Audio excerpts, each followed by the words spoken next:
자, 다음엔 지역사회입니다. 주변 학교의 학생 수가 급격히 줄어들면서 서울에 분교가 생길 정도라고 하는데요. 충격적인 것은 임대 아파트 사는 학생들을 일명 임대들이라 부르며 꺼리는 일부 부모들의 빗나간 교육관입니다. 조국현 기자가 취재했습니다. 서울교육청에 학부모들이 모여들었습니다. 강남의 한 아파트 주민들인데 인근 보금자리 주택의 학생 19명이 단지 안에 위치한 중학교에 배정되자 철회를 요구한 겁니다. 여러분 이게 이해가 되는 상황인지 잘 모르겠는데요. 지금 여기 학부모들이 교육청에서 시위를 하고 있는 상황인데 보금자리 주택, 그러니까 영구임대 아파트 같은 개념인 건데요. 명칭이 여러 가지가 있는데 못 사는 집 아이들이 자신의 자녀와 함께 공부하는 거 난 반대일세. 해주지 마세요라고 지금 시위를 하고 있는 장면인 겁니다. 이 학부모들의 입장에서의 초점은 이겁니다.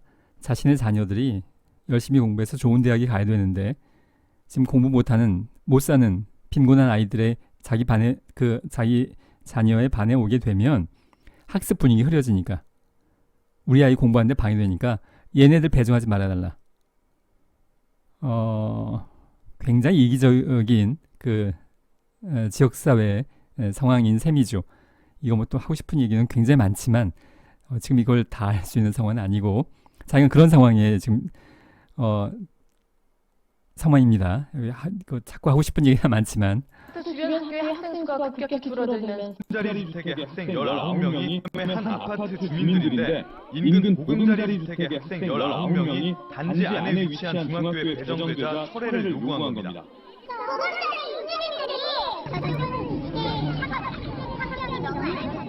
기존 학생 수가 이미 많다는 것도 이유지만 집값이 싼 지역의 학생들을 꺼리는 겁니다. 이 학교는 임대 아파트 때문에 생긴 서울 유일의 분교입니다. 임대 아파트 주변에 있는 이 초등학교는 다른 동네 학생들이 오지 않으면서 학생 수가 120여 명으로 줄어 5개 학급만 남았습니다. 교육청은 이 학교를 인근의 신축 대단지로 옮기고 남은 학생들은 길 건너 학교에 전학시키려 했지만 오히려 학부모 반대가 거셉니다. 그쪽 일반 단지에서는 우리들은 그냥 임대료라고 그러거든요. 뭐 놀이도 받고 아예 걔네랑 놀지 말아야 하니까. 새 학교에서 자녀들이 따돌림을 당할 것이라고 걱정하기 때문입니다. 임대 아파트에 사는 아이들과 같은 학교에 못 보내겠다며 학부모들이 위장 전입에 나서 학생 수가 주변 학교들의 3분의 1에 불과한 학교도 있습니다. 임대 들어가느라고 수학적인 조금 비교를 해서 굉장히 기피했어요. 위장 전입 자체는 불법이지만 교육 당국이나 학교에서 이를 적발하는 경우는 많지 않기 때문입니다. 현재 서울 시내 300명 이하의 폐교 대상 초등학교는 34곳으로 이 중 상당수는 임대 아파트 인근에 위치하고 있습니다. MBC 뉴스 조국현입니다. 자, 우리가 청소년 한 명을 돕는 과정에서 한 명만을 상담하는 것이 아니라 개인, 가족, 집단, 조직, 지역사회까지 지역사회가 지금 이런 상황이라면 영구임대 아파트에 살고 있는 빈곤층에 속한 청소년이 적절하게 삶의 질을 향상하면서 청소년 과정을 보내기는 굉장히 어려울 것 같습니다. 우리가 이 지역사회를 변화시켜내야 된다는 것의 의미입니다. 사회복지사가 우리가 지금 방금 본 맨 앞에 문장에서 여기까지였는데 조금 더 나가보죠.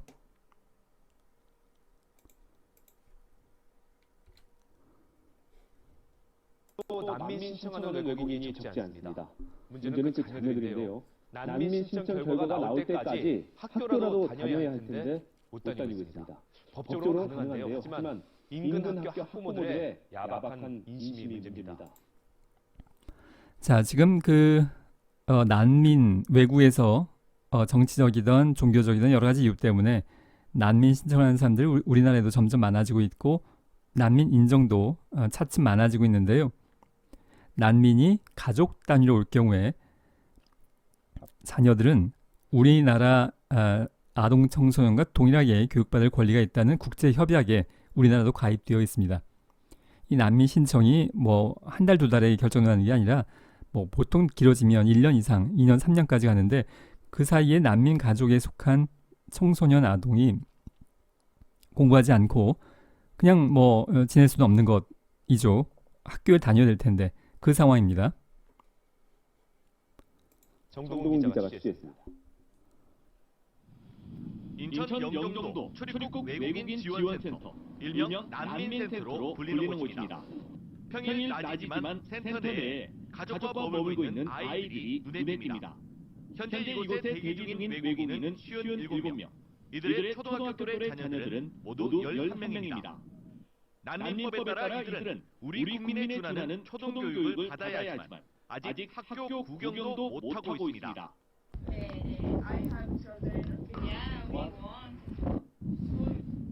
가까운 한 분교로 배정됐지만 재학생이 40명인데 갑자기 외국인 11명이 오면 정서적 충돌이 일어난다는 이유로 입학이 보류됐습니다. 부모들이랑 애들이 울면서 실망을 말도 못하게 보였어요. 심지어는 이제 잘못한 가방까지 다 샀는데. 대신 좀 더 규모가 큰 신도시 학교로 보내려 했지만 이번에는 학부모들의 반발에 부딪혔습니다. 학교에 이제 그 아이들이 오면 등교복을 하겠다 이제 이런 말씀을 하시니까 왜 이렇게 문제도 있고. 본국에서의 사회적 지위나 교육 수준이 높은데도 정치적 이유로 난민을 선택한 외국인들을 좀 더 긍정적으로 볼 필요가 있다는 지적이 있는 가운데 지역교육청은 이들을 센터에서 30km 떨어진 다문화 대안학교로 보내는 방안을 검토 중입니다. MBC 뉴스 정동훈입니다. 자, 지금 이 상황에서도 지역 주민과의 관련된 내용들이 있긴 합니다만 학부모들 이런 것들을 어떻게 정책적으로 접근을 해서 지금 이 문제를 해결하기 위한 정책 대안을 마련하는 것이 필요해 보입니다. 그러니까 지역사회 주민만의 문제가 아니라 정책적인 제도를 바꿔야 될, 필요하다면 법도 하나 만들고 행정적인 지침도 만들고 조례도 만들고 법적인 지침을 만들어야만 그것이 이 문제가 근본적으로 해결될 수 있겠는데요. 자, 우리는 한 명 한 명을 돕고자 하는 겁니다. 그런데 개인을 둘러싸고 있는 여러 가지 환경, 가족, 집단, 조직, 지역사회, 그리고 조금 더 나가면 정책까지 우리가 다루어야 되겠고요. 근데 정책은 보통 사회복지 실천의 분야로 보지는 않습니다. 여러분들 사회복지 정책론이 별도로 필수 과목으로 있죠. 환경을 좀 더 나아가 보는 겁니다. 실천까지는 아니지만 한 가지 더 나가면 또 난민 신청 중학생이 집단 폭행을 당하고 결국 옥상에서 추락해서 숨진 사건. 이 학생은 어머니가 러시아 사람이었습니다. 이렇게 엄마나 아빠가 다른 나라 사람인 가정의 아이들은 우리 사회에서 살면서 겪는 여전한 편견이 상처가 된다고 말하고 있습니다. 어환희 기자입니다. 친했던 친구들을 하나하나 짚어봅니다. 사진을 보며 수줍게 웃는 그는 18살 프로모델 한현민 군입니다. 나이지리아인 아버지와 한국인 어머니 사이에서 태어난 한 군은 미국 타임지에 영향력 있는 10대에 선정되기도 했습니다. 이국적인 외모로 패션계의 사랑을 받고 있지만 오히려 과거 한때는 깊은 상처가 남기도 했습니다. 까만 사람이 짜장면 먹고 있네. 너 피 무슨 색이야? 너 머리 막 신기하다. 친구 엄마가 와서 저래랑 놀지 마 하고 데려가기도 하고. 동네를 떠나 수학여행에서 느낀 외부인들의 시선은 더 힘들었습니다. 그런 시선들이 되게 좀 부끄러웠어요. 나는 여기서 태어났고 다 똑같이 남들과 똑같이 살았는데 나는 왜 이런 놀림을 받아야 되지? 20년 동안 한국에서 지낸 러시아 출신 마슬로바 이나 씨는 최근 초등학생 딸의 말을 듣고 놀랐습니다. 머리 색깔이 약간 갈색 빛이 나거든요. 그래서 엄마 나 검정색으로 해주면 안 되겠어? 염색을 해달라고 하는 거예요. 당장은 친구들과 잘 지낸다고 해도 안심할 수는 없습니다.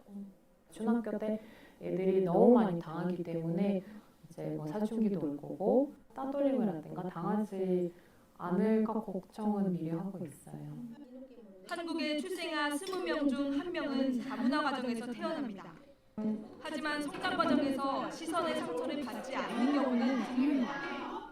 개인이 이러한 차별과 편견을 이겨내는 구조에서 어떻게든 평범해 보이고 싶었는데 평범하면 절대 할 수 없는 거잖아요. 제가 하고 싶은 걸 찾고 나서부터 조금 자신감을 가졌던 것 같아요. 하나의 사회 구성원으로 받아들이는 분위기가 형성돼야 한다는 지적입니다. JTBC 어환입니다. 자, 정책만 가지고도 또 안 되는 측면이 있습니다. 사람들의 편견, 차별적인 시선, 문화적 요소라고 할 수 있겠죠. 우리가 외국인을 어떻게 바라볼 거냐, 특히 백인에 대해서는 상당히 긍정적인 반응을 보이면서도 백인 외에 다른 이제 외국인들에 대해서는 굉장히 편견의 차별적인 그런 행동들, 시선을 보내게 되는데요. 이런 것들이 고쳐져야, 그러니까 우리 사회의 전반적인 문화가 바뀌어야, 그래야 이 한 명 한 명이 삶의 질이 높아질 수 있고 사회 적응을 잘 할 수 있게 될 겁니다. 자, 우리가 개인 한 명을 잘 돕는 것, 그렇게 하기 위해서 가족, 집단, 조직, 지역사회, 여기까지가 보통 실천의 영역이고요. 그 다음에 더 나가면 정책과 문화까지 다루어야, 그래야 이런 환경들을 다 다루어야 이 한 명의 사회 적응과 삶의 질이 높아질 수 있다는 것의 의미여서 우리가 이렇게 여러 가지를 다루어야 되는 것의 분류를 의미한 겁니다. 자, 분류, 이제 다른 기준으로 보겠습니다. 문제 및 욕구에 따른 실천 대상의 분류인데요. 이건 사실 어떤 면에서는 더 익숙할 겁니다. 전통적으로 사회복지 실천은 문제를 가진 클라이언트를 대상으로 했고요. 근데 이걸 꼭 문제로만 볼 필요는 없습니다. 욕구라고 뭐 표현하기도 해요. 즉 반사회적 행동과 같이 일탈을 하거나 사회적 기능 수행에 어떤 어려움을 겪고 있어서 이에 대한 지원과 개입이 필요한 대상들을 의미하는 건데, 장애인, 만성질환 환자, 정신장애인, 비행청소년, 범죄인, 학대 피해자, 약물 남용자와 같은 클라이언트들이 여기에 해당이 되겠고요. 또한 빈곤, 주거, 의료, 직업 등 생존이나 사회적 기능 수행에 필요한 욕구가 결핍된 경우에도, 뭔가 부족한 경우에 사회복지 실천의 대상이 된다고 볼 수 있겠습니다. 이런 것이 이제 문제 및 욕구에 따른 실천 대상의 분류. 자, 장애인 복지, 만성질환자를 돕는 복지 영역이 장애인 복지처럼 그 명사가 따로 있지는 않지만 이것도 하나의 분야가 될 수 있겠고요. 정신장애인 복지, 비행청소년, 교정복지라고 하죠. 범죄인과 함께 학대 피해자를 돕는 사회복지기관도 또 따로 있습니다. 여성학대 피해자, 또 가정폭력 피해자, 노인학대 피해자, 각각 분류가 또 따로 있어요. 각각의 학대 피해자를 위한 사회복지기관들이 여러 가지가 있습니다. 약물 남용자를 위한 사회복지기관도 있고요. 그렇게 문제 및 욕구에 따른 실천 대상의 분류가 가능하다는 겁니다.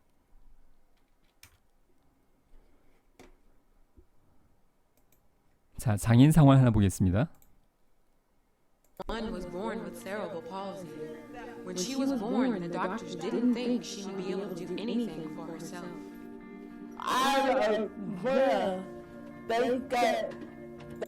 지금 이분이 말이 어눌하게 지금 되고 있는 것은 뇌성마비 장애인인데요.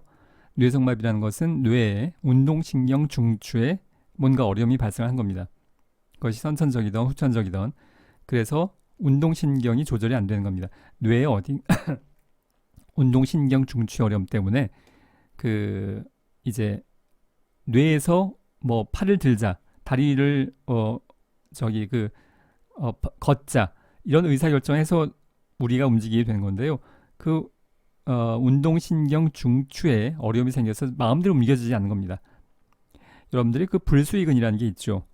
뭐 물건이 갑자기 날아온다 그러면 눈을 감는다거나, 그러니까 자기 마음대로 되는 게 아니잖아요. 지금 마치 그런 것처럼 일상적인 근육의 운동이 자기 마음대로 안 되는 거예요.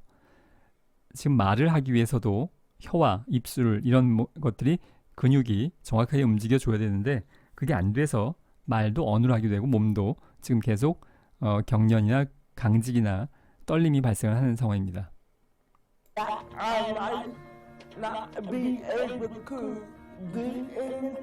Even though she overcame the obstacle of being handicapped, she is now dealing with the Child Protective Service, also known as CPS, invading her life and saying she's a retard.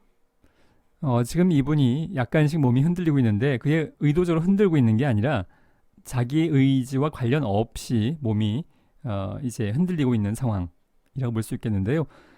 이분에게 필요한 게 굉장히 많겠죠. 그게 결핍된 욕구란 말의 의미입니다. 그래서 이분들을 사회복지 영역에서 장애인복지에서 돕는 것을 의미합니다.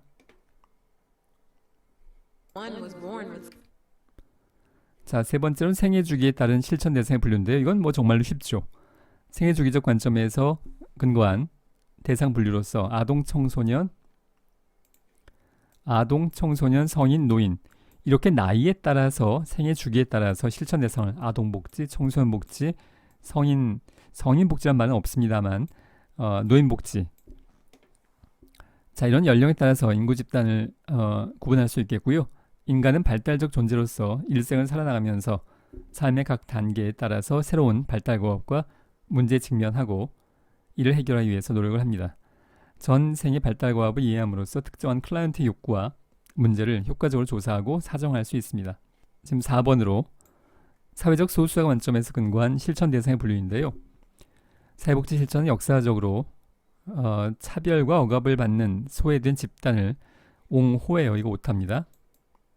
옹호하고 보호하는 데 앞장을 섰습니다.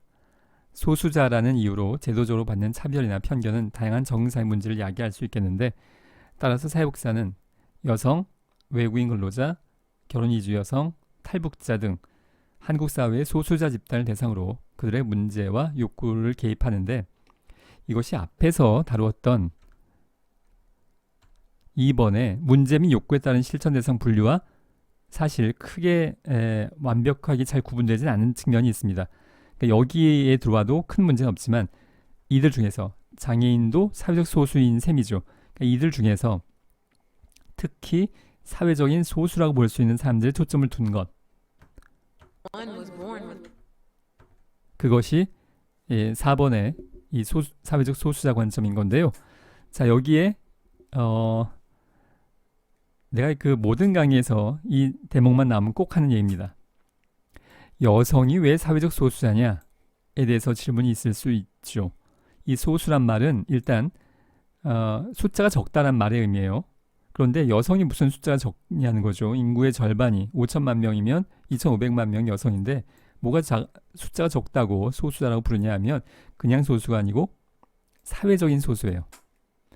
인구학적으로 보자면 소수가 절대 아니죠. 근데 여성이 자신의 삶을 스스로 결정함에 있어서 남성에 비해서 그 결정할 수 있는 권한이나 권력이 현저히 사회적으로 부족하다는 측면에서 여전히 여성은 사회적인 소수입니다. 반론이 있을 수 있죠.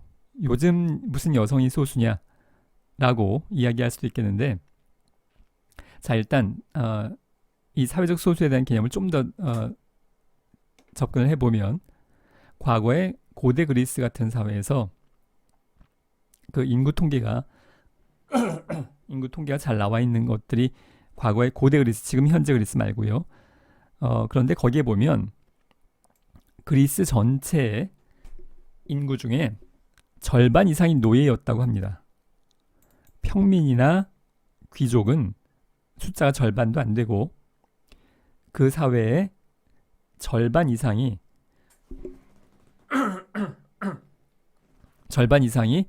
노예의 상황이었다고 하는데요. 숫자로 보자면 노예가 더 많았다는 얘기입니다. 그냥 숫자로만 보면 여기가 다수예요. 그런데 노예가 자신의 삶을 결정할 수 있는 능력은 뭐 말도 안 되게 현재 부족했겠죠. 사람이 아니라 물건 취급받았던 사고 팔고 뭐 강간하고 여자 노예라면 강간이라고 할 수도 없겠죠. 물건이니까. 그런 여러 가지 상황이 있었던 것. 이 노예는 자신의 삶을 결정할 수 없었던 겁니다. 숫자 다수임에도 불구하고 이건 소수예요. 사회적으로 보자면. 그런 맥락에서 보자는 건데요. 지금도 많이 나아지긴 했습니다만 지금도 사회복지기관에 첫 입사할 때 기준은 여성이 약 7대3 정도로 더 많습니다. 일반적으로 봤을 때 물론 뭐 기관에 따라서 차이는 여러 가지가 있을 수 있겠습니다만 여성이 더 많아요.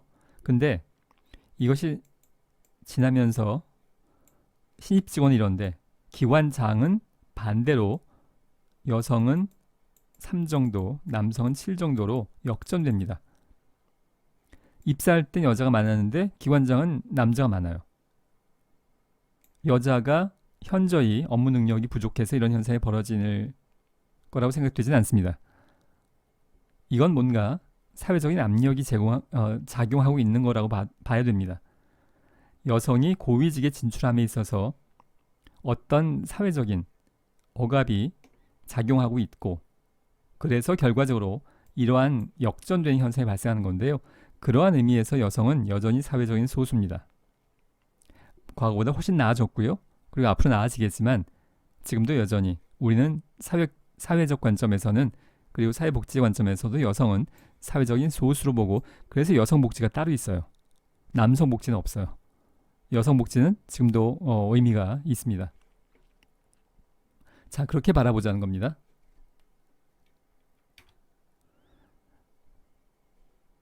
자, 한국 사회는 비교적 동질적인 사회였기 때문에 사회적인 소수자에 대한 관심은 높지 않았는데요. 인구의 절반을 차지하고 있는 여성은 수적으로 소수자라고 할 수 없지만 인구학적으로는 가부장적인 가치관과 이에 기초한 법이나 사회 제도 때문에 불이익과 차별을 경험하고 있다고 할 수 있겠습니다.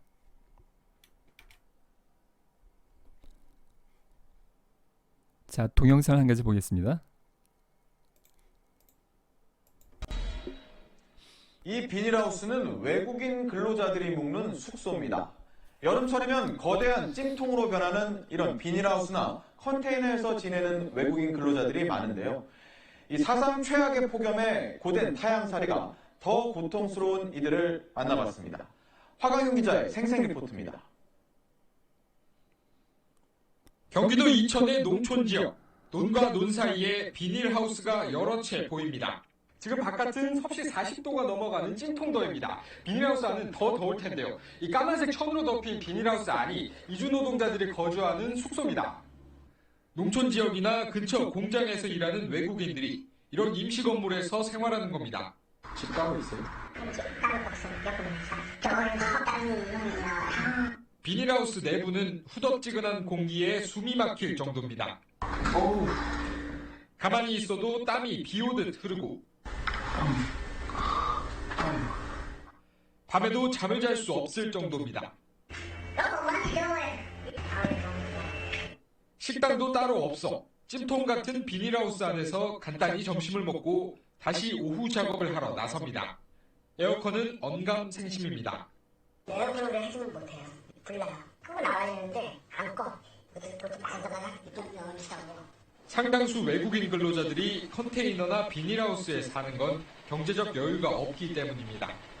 이런 숙소에서 사는데도 월 30만 원 안팎의 돈을 월급에서 공제당하는 경우가 많습니다. 비닐하우스는 집이 아닙니다. 비닐하우스에서 사람을 살게 하고 거기서 30만 원씩, 50만 원씩 다달이 사람 머리수대로 착취하는 그런 행위를.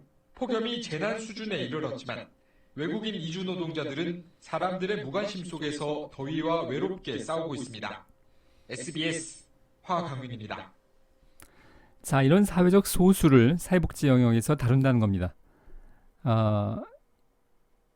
여러분들이 여기서 살라고 하면, 이런 비닐하우스에서 특히 여름에 이렇게 살라고 하면 비인간적이라고 하겠죠. 그런데 외국인 노동자는 이런 데 살아도 된다라고 생각을 하는 사람들이 있기 때문에 이런 현상이 발생하는 것이라고 볼 수 있겠는데요. 이러한 사회적인 소수, 외국인 노동자라는 사회적 주류가 아닌 소수 집단들을 사회복지 영역에서 다루게 됩니다. 농민들이 비닐하우스에서 일하는 모습입니다. 이들 중 외국인은 몇 명일까요? 모두 11명, 그리고 다 캄보디아 사람들입니다. 이제 외국인 근로자가 없으면 농사를 짓기 어려울 정도인데요. 10년 전 33명에 불과했던 농촌 외국인 근로자는 이제 2만 4천여 명까지 늘어났습니다. 하지만 처우는 몹시 열악한데요.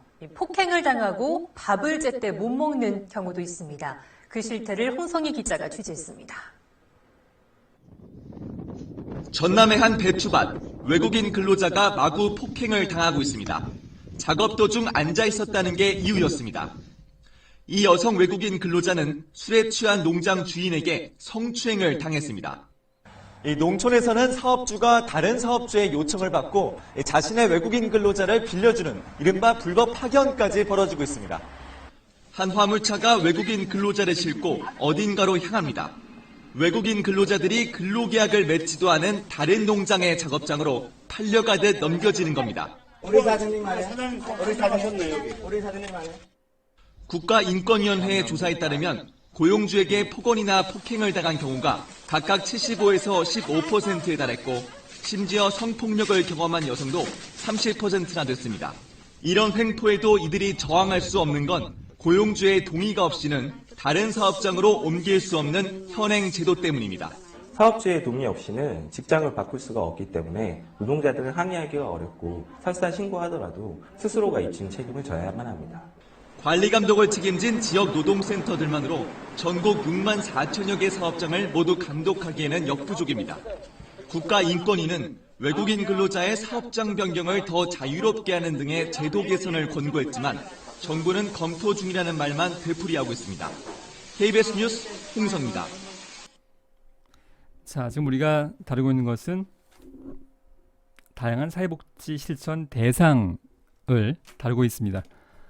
여러 가지 분류에 대해서 하나하나 여러분들이 지금 이걸 모두 다 익숙할 수는 없겠는데요. 일단 이렇게 다양하다. 여기에 초점을 두고 이번 시간을 진행을 하기 바랍니다. 자, 이번 시간 여기까지 하도록 하겠습니다.